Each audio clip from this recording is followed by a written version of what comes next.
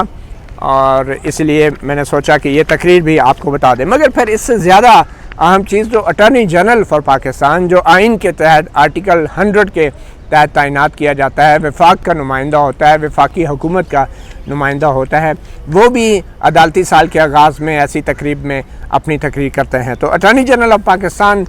بڑی ہی مشکل پوزیشن میں ہوتا ہے. ایک طرف تو قانونی طور پہ تو وہ وکلا برادری کی جو بار کونسل ہے اس کا چیئرمین ہوتا ہے, مگر اس کے اختیارات وہ نہیں ہوتے وکلا برادری پہ, کیونکہ وہ منتخب نہیں ہوتا اور صدر کا تعینات کردہ ہوتا ہے. تو attorney general for Pakistan barrister Khalid Javed نے اپنی تقریر میں کچھ اہم باتیں کی اور انہوں نے ایک طرف تو چیف جسٹس کو بہت سراہا کہ کرونا کے حوالے سے جو انہوں نے اقدامات کیے, اور مگر انہوں نے چند اہم نکات اٹھائے. ایک تو ججوں کی تعیناتی کے حوالے سے اعلیٰ عدلیہ میں, اور پھر جو عدالت سو موٹو اختیارات استعمال کرتی ہے, از خود کارروائی کرتی ہے بہت زیادہ, اس حوالے سے کچھ بھی نہ کہا اور بہت کچھ کہہ بھی گئے. مثال طور پہ attorney general barrister Khalid Javed Khan نے کہا کہ ہر پرابلم جو ہے وہ کوئی اس کا حل عدالتوں میں نہیں ہوتا, اور جو کہ آئین کے تحت سپریم کورٹ کو اختیارات دیے گئے ہیں بنیادی حقوق کو نافذ کرنے کے لیے, اس کے لیے جوڈیشل اسٹیٹسمین شپ چاہیے. مطلب اس کے لیے ایک اسٹیٹسمین شپ چاہیے. اسٹیٹسمین شپ سے مراد یہ ہے کہ ایسا شخص جو صرف اپنے اختیارات استعمال نہیں کرتا بلکہ ریفرین بھی شو کرتا ہے, احتیاط بھی شو کرتا ہے, بردباری کا مظاہرہ کرتا ہے, صرف ایک سیاستدان نہیں بلکہ اسٹیٹسمین جو کہ اپنے اختیارات کا بھرپور استعمال کرنے کی بجائے ان اختیارات کو سوچ سمجھ کے اور دیکھ بھال کے استعمال کرتے ہیں. تو اٹارنی جنرل صاحب آگے جا کے کہتے ہیں کہ گو کہ چیف جسٹس نے انکار کیا اپنے آپ کو کسی بھی سیاسی مقدمات میں الجھانے سے, اور کیونکہ ایسے مقدمات بقول اٹارنی جنرل کے they are best left to be resolve through dialogue in parliament, کیونکہ ایسے معاملات جو ہے سیاسی معاملات جو ہے ان کو پارلیمنٹ پہ چھوڑ دینا چاہیے ان کے حل کے لیے. مگر اس کے باوجود بقول اٹارنی جنرل کے سپریم کورٹ نے جو ہے وہ کرونا والے معاملے پہ نوٹس لے کے اپنا بھرپور کردار ادا کیا. پھر آگے جا کے کہتے ہیں کہ جو بینچ اور بار ہیں, جو ججز اور وکلا ہیں, انہوں نے بھی بڑی ہی سنسیئر ایفرٹس کیے ہیں, خلوص دل سے اپنی کوششیں کی ہیں, مگر حقیقت یہ ہے کہ جو انصاف ہے ان لوگوں کی پہنچ سے بہت دور ہے جو لوگ یہاں عدالتوں میں آ کے انصاف کے لیے دروازہ کھٹکھٹاتے ہیں. آگے جا کے کہتے ہیں اٹارنی جنرل فار پاکستان یہ کہتے ہیں کہ سول میٹرز جو ہیں, جو دیوانی مقدمات ہیں, یہ ایک عام تجربہ ہے لوگوں کا جو کہ نسل در نسل سے چلے آتے ہیں اور ان کا ابھی تک کوئی حل نہیں ہوا. پھر آگے جا کے اٹارنی جنرل کہتے ہیں کہ ہمارا جو کرمنل جسٹس سسٹم ہے, فوجداری نظام انصاف جو ہے, وہ جرم کرنے والوں کے حق میں اس کے ترازو کا پلڑا زیادہ جھکتا ہے رادر دین دا وکٹم, نہ کہ ظلم کا شکار ہونے والے جو ہیں ان کے حق میں. فوجداری نظام انصاف کے بارے میں اٹارنی جنرل کہہ رہے ہیں. اور اگر جو ظلم کرنے والا ہے وہ معاشرے کے اندر کوئی طاقتور مقام رکھتا ہے یا پھر معاشی طور پہ بہت طاقتور ہے, پھر تو مظلوم بیچارے کا کوئی حال نہیں ہوتا. اٹارنی جنرل آگے جا کے کہہ رہے ہیں کہ جو کہ دولت ہے اور جو معاشرتی رتبہ ہے کسی بھی شخص کا, جو سوشل سٹیٹس ہے, وہ ایک بہت بڑا دفاع بن جاتا ہے اس طرح کے تمام مقدمات میں, اس طرح کے تمام جرائم کے حوالے سے جو مقدمات ہوتے ہیں, اور خاص کر جو خواتین کے خلاف جو کہ ظلم کیے جاتے ہیں اور جو خواتین مظلوم ہوتی ہیں, چاہے وہ 3 بچوں کی مائیں ہوں یا پھر 3 سال کے بچے ہوں, تو وہ خاص طور پر اس قسم کے نظام کا شکار ہوتے ہیں. اٹارنی جنرل کی طرف سے یہ باتیں بڑی اہمیت کا اختیار رکھتی ہیں, کیونکہ 2 سال تو گزر گئے ہیں اور آج بھی اگر چیف اٹارنی جنرل وہ بات کر رہے ہیں کہ جو کہ ہر آدمی بات کرتا ہے, تو پھر یقیناً اس کی اہمیت ہے. آگے جا کے اٹارنی جنرل کہتے ہیں کہ جہاں تک کہ کرپشن کے مقدمات کا تعلق ہے, تو غیر جانبداری کی کمی اور جو طاقت کا بے دریغ استعمال اور ناقص تفتیش اور استغاثہ اور جتنے بھی جو اس قسم کے جرائم کرنے والے ہیں, جو کرپشن کرنے والے لوگ ہیں, وہ اس کا فائدہ اٹھاتے ہیں، یعنی کہ غیر جانبداری کی کمی، طاقت کا بے دریغ استعمال، ناقص انویسٹیگیشن اور استغاثہ کا فائدہ جو ہے وہ کرپٹ لوگ اٹھاتے ہیں اور پھر اپنے آپ کو مظلوم بنا کے پیش کرتے ہیں۔ آگے جا کے اٹارنی جنرل کہتے ہیں کہ حکومت جو ہے اس کی یہ ذمہ داری ہے کہ عدلیہ کا نظام کو سپورٹ کرے، اور انہوں نے یقین دلایا کہ حکومت ہر صورت میں عدلیہ کو سپورٹ کرے گی نظام انصاف میں بہتری لانے کے لیے۔ پھر آگے جا کے attorney general barrister Khalid Javed کہتے ہیں کہ جو یہ ایشو نہیں ہے کہ ملک میں قانونی دماغ کی کمی ہے یا بریلینٹ لوگوں کی کمی ہے، اصل مسئلہ ہماری اقدار ہیں، ہماری ویلیوز ہیں اور ہماری ترجیحات ہیں۔ پھر اٹارنی جنرل ایک موقع پہ جا کے کہتے ہیں کہ جو ججوں کی تعیناتی کا معاملہ ہے، وہ کہتے ہیں کہ یہ معاملہ جو ہے وہ بھی اس پہ بھی بات ہونا ضروری ہے، مگر اس میں بہتری لانے کا اختیار پارلیمنٹ کا ہے۔ یہ اٹارنی جنرل صاحب نے کہا کہ انہوں نے ایک اشارہ ضرور دیا کہ پارلیمنٹ جب چاہے جیسے چاہے ججوں کی تعیناتی کے حوالے سے قانون سازی کر سکتی ہے۔ آگے جا کے اٹارنی جنرل کہتے ہیں کہ جو ججز حضرات ہیں، معزز ججز حضرات جو ہے ان کو زمینی حقائق کی نمائندگی کرنی چاہیے۔ مثال طور پہ زمینی حقائق یہ ہیں کہ خواتین کی آبادی پاکستان میں اکثریت ہے اور جو ججز ہیں اعلیٰ عدلیہ میں خواتین کی نمائندگی نہیں ہے، تو ان کا یہ کہنا تھا the bench has to reflect the ground realities and could never be complete without adequate representation of women as well as minority۔ اقلیتوں اور خواتین کی نمائندگی بھی بینچ پہ ہونا ضروری ہے۔ پھر انہوں نے یہ کہا کہ جو عدلیہ ہے اس کا جو طاقت ہے وہ اپنے احکامات پہ زبردستی عمل درآمد کرانا نہیں ہے، بلکہ عدلیہ کی جو اصل طاقت ہے وہ اس کی اخلاقی جرات میں جو ہے وہ لائی کرتی ہے۔ اور پھر اٹارنی جنرل نے یہ بھی کہا کہ اللہ تعالیٰ جو ہے ہمیشہ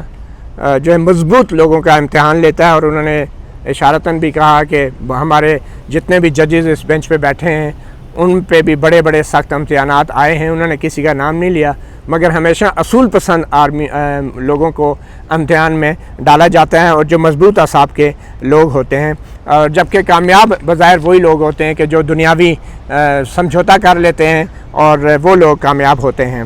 اور جو جج کا عہدہ ہے وہ یقینی طور پہ ان لوگوں کے قابل ہے جو امتحانات کا مقابلہ کرتے ہیں اور اصولوں سے پیچھے نہیں ہٹتے۔ اور پھر انہوں نے آخر میں کہا کہ میری تقریر مکمل نہیں ہوگی جب تک میں آزاد میڈیا کی بات نہیں کروں گا، ایک روبسٹ میڈیا اور فری پریس کی بات نہیں کروں گا۔ کبھی کبھی میڈیا سے زیادتی بھی ہو جاتی ہے، اور مگر آزاد میڈیا کے بغیر قانون کی بالادستی کا جو سوچ ہے وہ ممکن ہی نہیں ہے۔ اور اس کے بعد انہوں نے تعریف کی ان تمام کورٹ رپورٹرز کی، عدالتی رپورٹرز کی، کہ جنہوں نے بڑے فیئرلی اور بڑے منصفانہ انداز سے اور بڑے بے خوف ہو کر فیئرلیسلی عوام تک سچ پہنچایا ہے۔ آخر میں انہوں نے یہ بھی ایک بڑا اہم میسج دیا، ابراہم لنکن امریکی صدر کا انہوں نے حوالہ دیا اور کہا کہ انہوں نے ایک دفعہ کہا تھا کہ جو ہاؤس، جو ادارہ جو اندر سے جو ہے وہ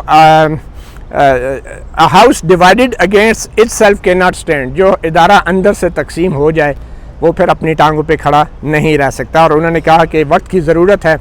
کہ عدلیہ جو ہے وہ یونٹی دکھائے اور اتحاد دکھائے اور خود کو تقسیم ہونے سے بچائے۔ یہ تو اٹارنی جنرل تھے۔ اس کے بعد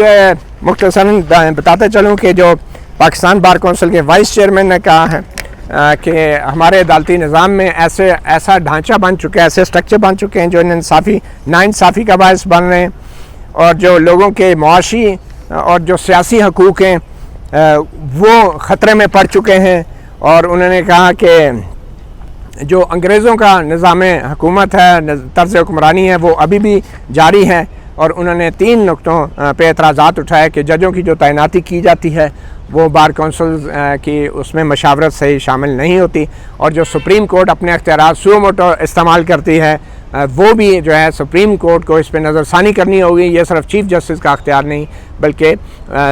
پوری سپریم کورٹ کو فیصلہ کرنا ہوتا ہے کون سا معاملے پہ سو موٹو لینا ہے یا نہیں. اور اس کے بعد انہوں نے کہا کہ ججز کی جو تعیناتی ہے ان کی کارکردگی جانچنے کا کوئی نظام واضح نہیں کیا گیا. اور یہ بھی کہا کہ جو ججوں کی تعیناتی میں جو آئین کے اندر ایک پارلیمانی کمیٹی بنائی گئی ہے وہ بھی بے اختیار عملی طور پہ بے اختیار ہے, اور تمام اختیار جو ہیں وہ عدالتی کمیشن جس کی سربراہی چیف جسٹس کرتے ہیں ان کے پاس چلا گیا ہے. اور اس حوالے سے انہوں نے کہا کہ اور یہ بھی کہا کہ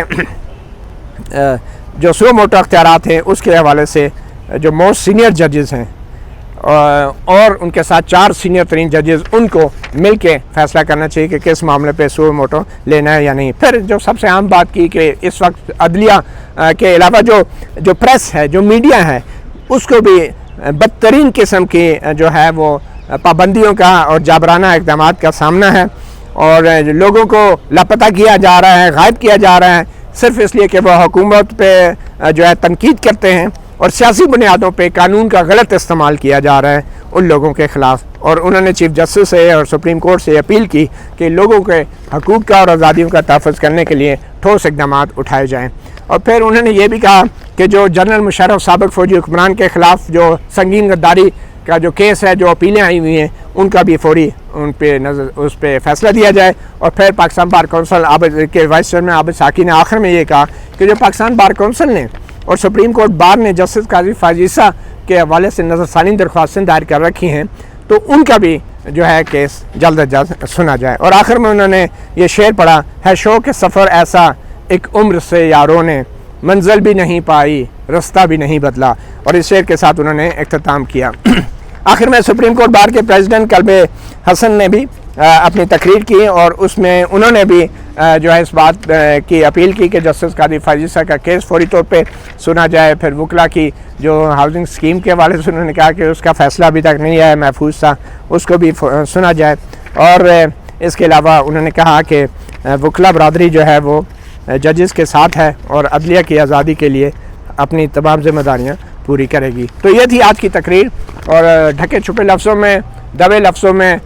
چیف جسٹس سے لے کے وکلا کے نمائندوں نے بلکہ اٹارنی جنرل نے بھی بہت کچھ کہا, اور میرے خیال میں یہی ایک ٹرننگ پوائنٹ ہوگا. اور آج کل کے جو سیاسی حالات ہیں, جو عدلیہ کے معاملات ہیں, اور جو جسٹس باقر کی خواجہ سعد رفیق برادران کی ضمانت کے کیس میں تفصیلی فیصلہ ہے, اس کو مد نظر رکھتے ہوئے جس کا حوالہ بھی دیا گیا ان تقریروں میں, سپریم کورٹ کا کردار بہت اہم ہونے جا رہا ہے. اور آنے والا جو عدالتی سال ہے وہ سپریم کورٹ کی تاریخ ہی نہیں بلکہ پاکستان کی تاریخ کے لیے بھی ایک سنگ میل ثابت ہو سکتا ہے اگر ہماری عدلیہ, ہمارا میڈیا اور ہمارے سیاستدان اور ہماری جمہوری قوتیں اپنی ٹانگوں پہ کھڑے ہو جائیں. مطیع اللہ جان MJ TV سے اتنے اجازت دیجیے. اللہ حافظ.